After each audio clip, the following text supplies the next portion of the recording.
Okay, it's no more playing around. It's officially Alabama LSU weekend, and we've got predictions. You are Locked On Bama, your daily podcast on the Alabama Crimson Tide, part of the Locked On Podcast Network, your team every day.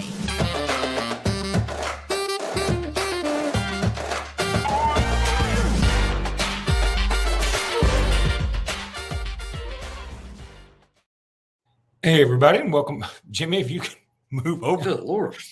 Hey, everybody, and welcome back to work. Locked On Bama. Luke Robinson, that's me. Jimmy Stein, that's him.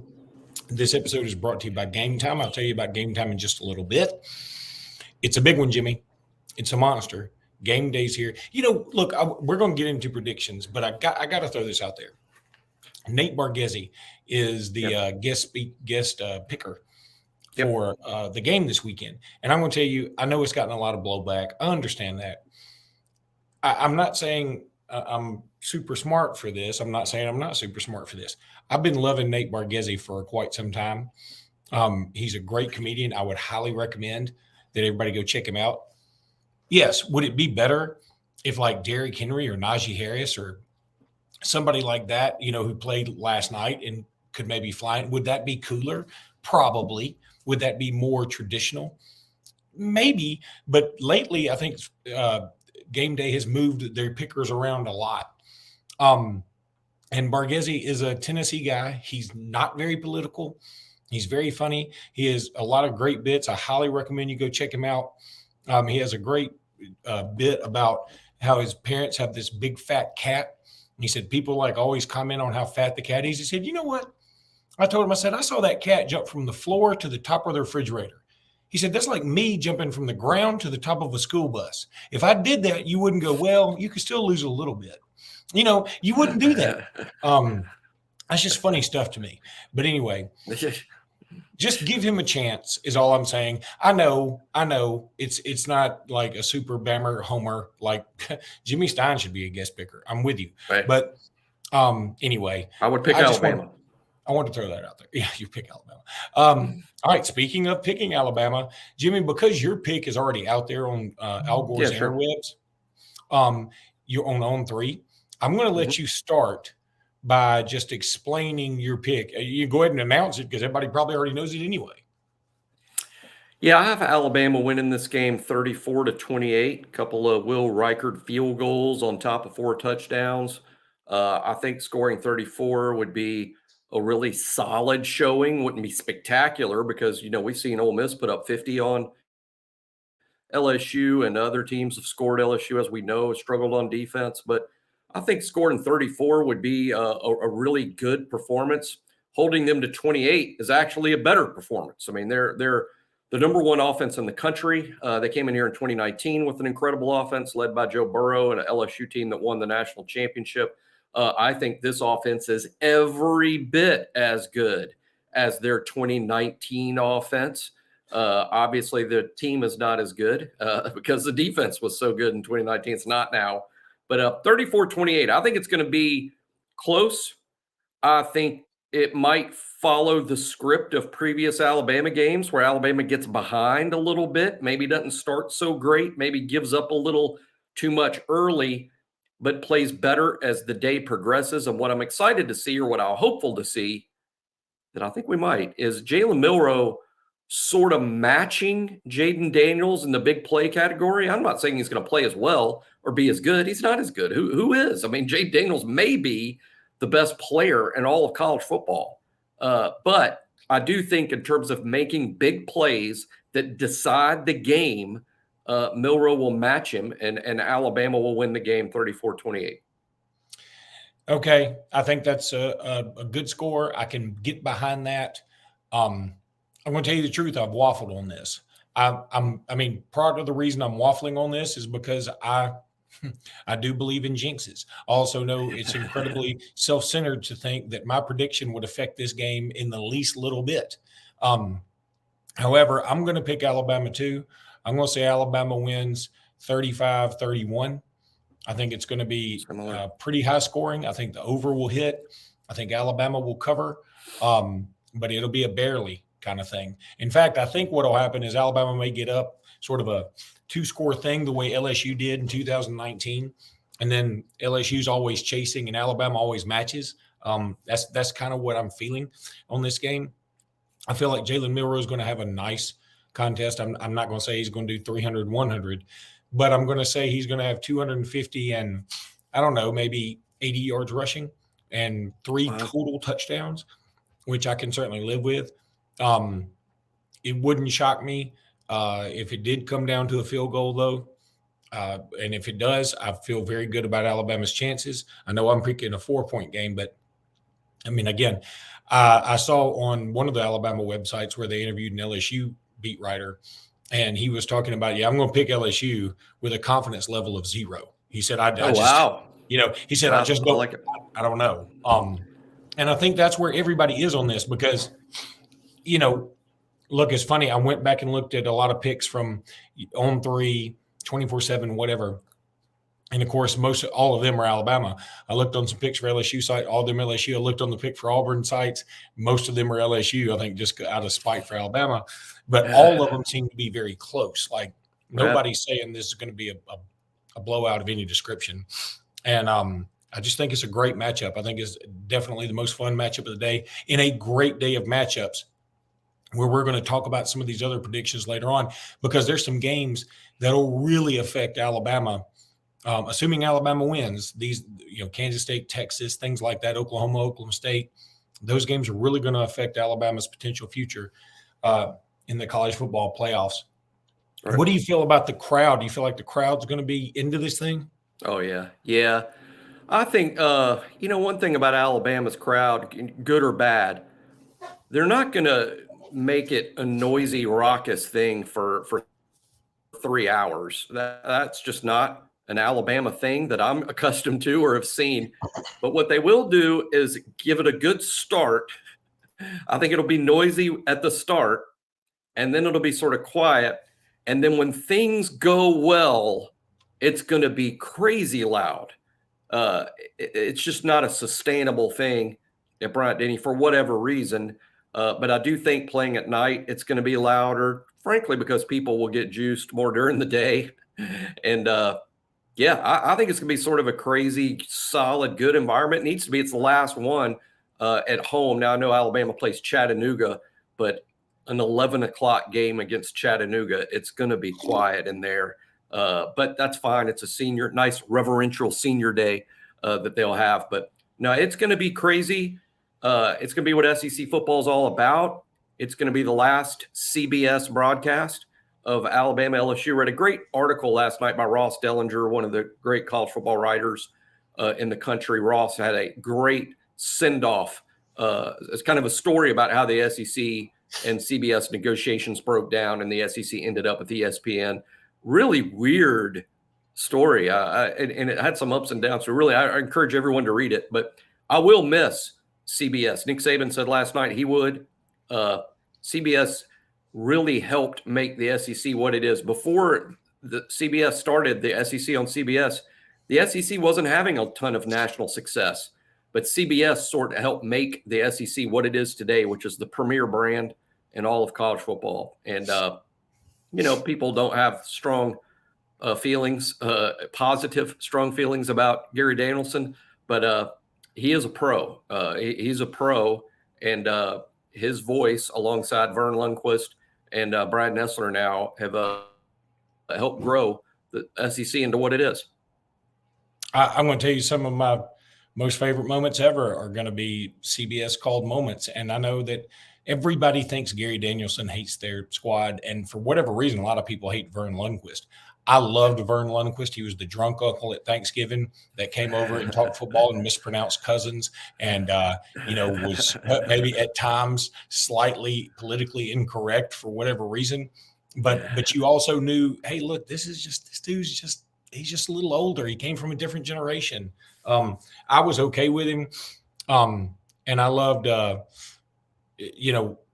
blocked again, Cody again. I mean, He was.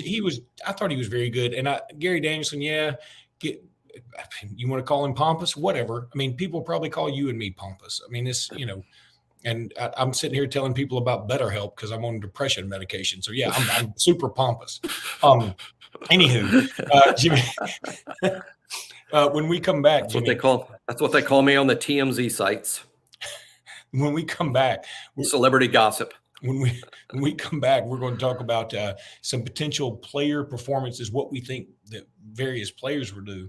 But right now, I want to tell everybody about Gametime. Look, if you're looking for tickets to this Alabama LSU game, highly recommend checking out Gametime. Look, I've used Gametime several times, and it was funny. The other day, I told people I'm using Gametime to get my son a ticket for the World Series, and I did.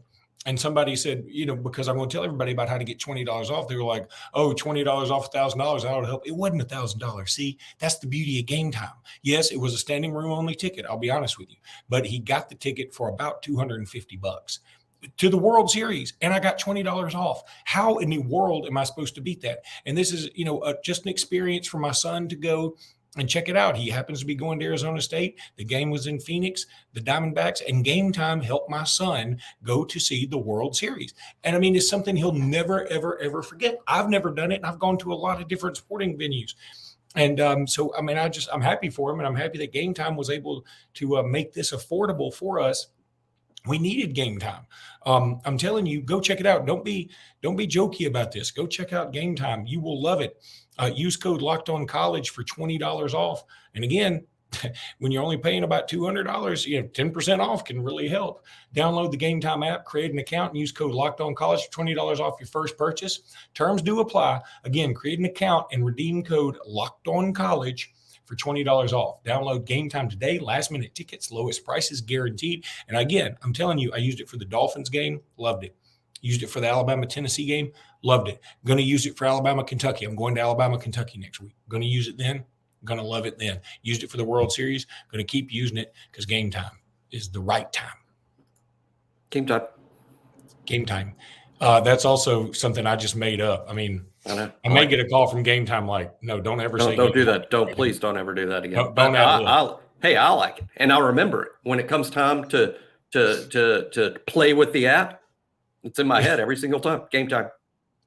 I mean, I mean, that is, they could call me and give me a little extra money. I don't think they're going to do that. They could. Could happen. Jimmy, let's talk about potential player performances here. Sure. So I talked about Milroe. I mean, again, this is my putting this out in the universe. What do you think, Jalen Milroe? I said 250 and 80. 3 total touchdowns. That would be a great performance. You think I'm overshooting the runway? No. I want to say 300 and 100 because I felt all along that game is coming for him. I think I've said it a few weeks ago, actually. I wasn't sure which game, and I'm still not sure which game, but we're kind of running out of games. I don't think it'll be Chattanooga because I don't think he'll play that many snaps. I think they're going to give a long look to Ty Simpson and probably even Dylan Lonergan against Chattanooga. But I think 300 and 100, which is a truly monster performance. But I feel like it's very possible because I think that game's coming. I think LSU is not as good on defense as even Kentucky and not as good on defense as even Auburn. So maybe if Milroe is going to have that monster game, maybe it is tomorrow. And to me, I don't care how bad LSU's defense has struggled at times against an SEC opponent. If you throw for 300 yards and rush for 100 yards, that is a monster potential national player of the week type performance. And I'm gonna go ahead and predict it. But like you said earlier, it's not like I'm predicting it with a ton of confidence because he's never done it before. I mean, I think predicting something that has never happened is sort of foolhardy. But nevertheless, I felt like Milroe will have one monster performance in 2023. So let's go with tomorrow and say it's 300 and 100. But trust me, as an Alabama fan, I'd be more than satisfied with your prediction as well. Yeah, I mean, look, I would certainly take that all day if you told me in advance. And I mean, that may not be enough. I mean, I'm going to tell you the truth. That may not be enough. What I'm taking for granted is that the defense is going to do its thing. So let me ask this. And these are me making these lines up. Sure. Defense over under 2.5 sacks. Over. And that's hard to do. I think they'll sack Jaden Daniels. My prediction would be 4 times, which is a lot. But Alabama's pass rush is great. I think LSU is going to throw it a lot, which means there'll be many opportunities to sack Jaden Daniels. And I think between Dallas, what I hope is SEC Defensive Player of the Year, Dallas Turner, Chris Braswell, Hugh Robinson, and the Raptor, maybe even Justin Aboigbe off the defensive line. Hard for those defensive linemen to get a hold of Daniels. But, yeah, I'll say Alabama with 4 sacks, LSU with 4 sacks. That's another good – you've already answered the question, but I'll put this out there for the listeners. Who has more sacks? I mean, I know you say 4 and 4.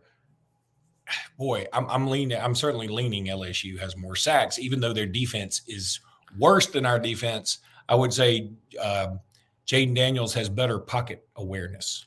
I'll tell you something surprising, and this is stunning. I was stunned to find out as anybody else. Yeah, I believe LSU is dead last in the SEC in sacks. Dead last. I think they have 16 for the whole year. Not a good number, but I do think tomorrow they get some. And I think a fun game. Good question. I'll throw it back on you. More sacks tomorrow, Dallas Turner or Harold Perkins? Can I take push? Because here's the thing.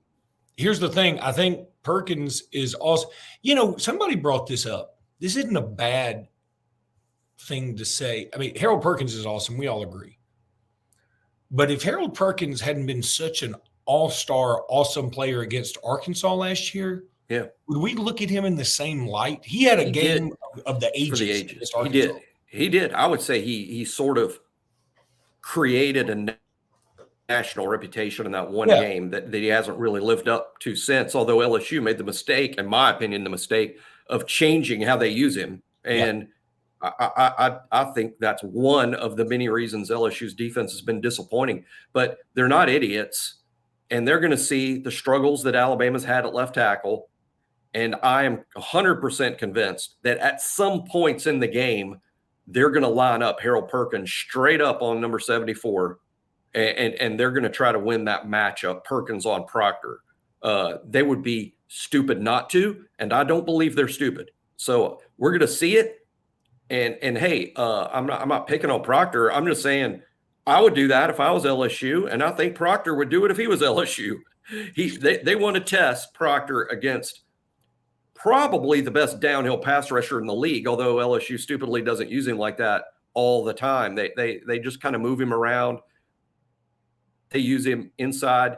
They use him at the star position, which is just crazy that athletically he can pull that off. But he does do that. He lines up in the slot on receivers all the time, but he blitzes from that spot a bunch. So we'll see. Yeah, I think you're right. I think they will. Now, Proctor's playing better. And Perkins is having, I hate to call it a sophomore slump, but I mean, I think it's the way they use him, I think. Well, it's just by default, he's not as productive as he was last year. I mean, by default, we call it a sophomore slump. That's what I'm saying. What my hope is that if they do match Perkins up on Proctor, we recognize that pre-snap and somehow get some help over there, like move a tight end or an H-back or whatever to say, okay, we got to double this up. Because they are without – if they have Mekhi Wingo, which they don't, then I think that that would certainly be a bigger issue because he's pretty awesome too. Jimmy, I want to throw one other stat out there. I meant to throw it when I was making my prediction about Alabama winning 35-31. And then we're going to go to a break and we're going to talk about some of these other games. I didn't know this. Do you know the last quarterback to beat Nick Saban 2 times in a row? Starting quarterback 2 times in a row. You do? I think I do. Do I say it, or are we giving the listeners a chance? I guess they're not exactly calling in. You've already paused enough where they can think about it. What? It's Drew Brees, I believe. Yes. Again, Drew Brees against Michigan State. Yeah, Drew Brees is the last quarterback to beat Nick Saban 2 seasons in a row. That was a long time ago that Drew Brees was at Purdue and Nick Saban was at Michigan State. But yeah, that was the last time, and Jaden Daniels could join Drew Brees on that list Saturday. Let's hope not. But as you know, me and Luke both, I mean, can't be any more high on Jaden Daniels and how good a player he is. And hey, I always wanted to be an Alabama guy, but I try to be objective. And if they send us a ballot this year, so far, and almost certainly, Jaden Daniels, in my mind, is the SEC Player of the Year. Oh, I think he's SEC Player of the Year. I don't know if he could win the Heisman this week. If he goes to Alabama and wins, I mean, he's going to make a case. We've been a launching pad for that. We've talked about that. We've been a launching pad for some Heisman winners, unfortunately. And a lot of that's happened in Bryant-Denny, by the way. Johnny Manziel, Cam Newton kind of won the Heisman Trophy in Bryant-Denny. Cam Newton in 2010. Burrow to some degree, but unlike I don't think Burrow needed that Tuscaloosa win. I mean, I think he Burrow didn't need it, but it damn sure solidified it.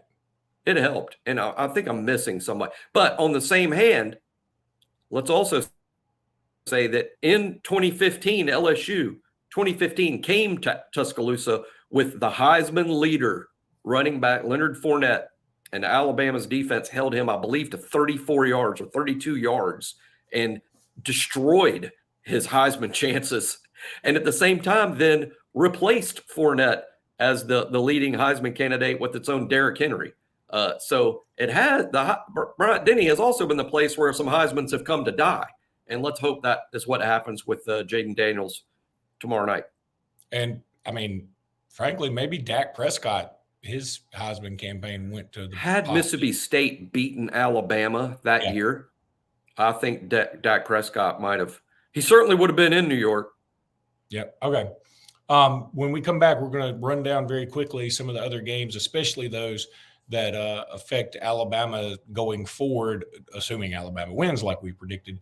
But right now, I want to tell everybody about PrizePicks. Well, what is PrizePicks? PrizePicks is the largest daily fantasy sports platform in North America. They are easily the most exciting way to play daily fantasy sports. It's just you against the numbers. You're going to have an opportunity to do this weekend with Alabama, LSU. PrizePicks.com/LockedOnCollege. Trust me on this. Go check it out. And with basketball season here, you can now pick combo projections across football and basketball from the Specials League, a league created specifically for combo projections that includes 2 or more players from different sports or leagues. For example, LeBron James plus Travis Kelce at a 10.5 combo of 3-pointers made plus receptions. That's pretty awesome. It just gives you so much to concentrate on and have fun with. Yeah, it's just fun. Want to play alongside some of PrizePicks' favorite players like rapper Meek Mill, one of Jimmy's favorites, and comedian Andrew Schultz? You can now find community plays under the promos tab of the app to view entries from some of the biggest names in the PrizePicks community each and every week. PrizePicks even offers a reboot policy that your entries can stay in even if one of your players gets injured. That's amazing. For football and basketball games, if you have a player who exits the game in the first half and does not return in the second, that player is rebooted. PrizePicks is the only daily fantasy sports platform with an injury insurance policy. You're going to love this so much. You want to go check it out. Go to prizepicks.com/LockedOnCollege. Use code LockedOnCollege for a first deposit match up to $100. Go to prizepicks.com/LockedOnCollege. Use code LockedOnCollege for a first deposit match up to $100. It's highly encouraged that you go check these out from yours truly. All right, Jimmy, let's talk about some of the other games around, specifically the SEC. Look, I'm not going to bring up Auburn, Vanderbilt. Look, Vanderbilt's got no shot. I'm going to pull for them. They don't. They don't. No? No. Why does Vanderbilt keep switching out their quarterbacks? I thought Swam was pretty good.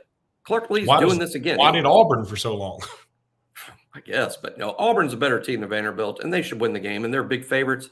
I'll just say that in the fall, I was saying, going back to last fall, Vanderbilt is better than Vanderbilt normally is. They've got more dudes than they normally have, and they will beat someone that they shouldn't. Hadn't happened yet. Maybe it's Saturday. I don't think it happens Saturday. Look, here's my thing on that. I think Auburn's going to get kind of hot running into the Iron Bowl, and that's going to make the game even more interesting, which I hate, but that's what it is. Okay, so Georgia, Missouri. That game is interesting. boy, I feel like Missouri's got a better chance because they lost to LSU. Because I feel like they've maybe a little pressure's off, but I think Georgia wins. I think they win by about the number. I like Georgia to win. I don't know, easily. I don't think it'll be a blowout. I think it'll be more they win handily as opposed to by blowout. But I'll say this about, man, to me, it's all about dudes, right?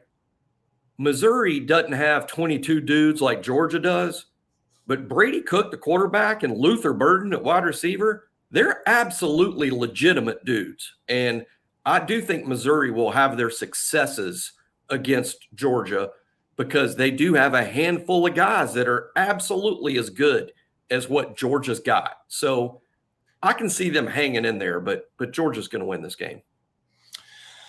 Okay. A couple other games out there that two that are very interesting: Oklahoma State, the Bedlam game, Yep. and then Texas, Kansas State. What's super interesting about these games, Oklahoma, Texas, Alabama sort of bunched in there together in the CFP rankings. And if Oklahoma were to lose, which is not crazy, I mean, it's at Oklahoma State. And then if Texas were to lose, again, Kansas State, very good team, and Texas without a starting quarterback, that could really, really help Alabama out, and also at the same time eliminate the Big 12 from playoff competition. Upset alert, both on high up. I would call both those Big 12 games high upset alert. Oklahoma's playing poorly. Oklahoma State's playing great, and the two are meeting.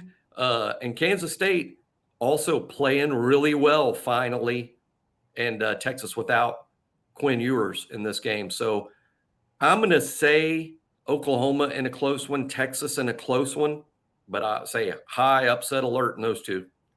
I'm not predicting either game. I'm going to say one of them loses, one of them wins. How about that? I can see it. I can see it easily. Really, frankly, Jimmy, though I'm going to be watching a lot of other games out there. I mean, look, I might even tune into Michigan Purdue just for a second on one of my other TVs, just because see if Connor Stallions is like, I can do a Where's Waldo with him in the crowd somewhere. But, there's not a lot of other, Ohio State, Rutgers, okay. Florida, Arkansas. I mean, I like it, but it's not even really worth predicting. So we won't. We'll just sort of leave it at that.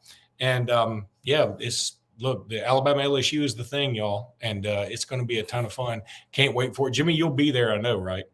Absolutely. Okay. I can't be there, but we will do a post-game show. Hopefully you'll be able to do it too. I will. And I might be a few minutes late. It's can get sort of heavy foot traffic following the game. Yeah. But I'll try to get here in time. If not, I'll join you mid-show. All right. That's going to do it. Guys, y'all show up, be loud and proud, and roll tide, everybody. Roll Tide.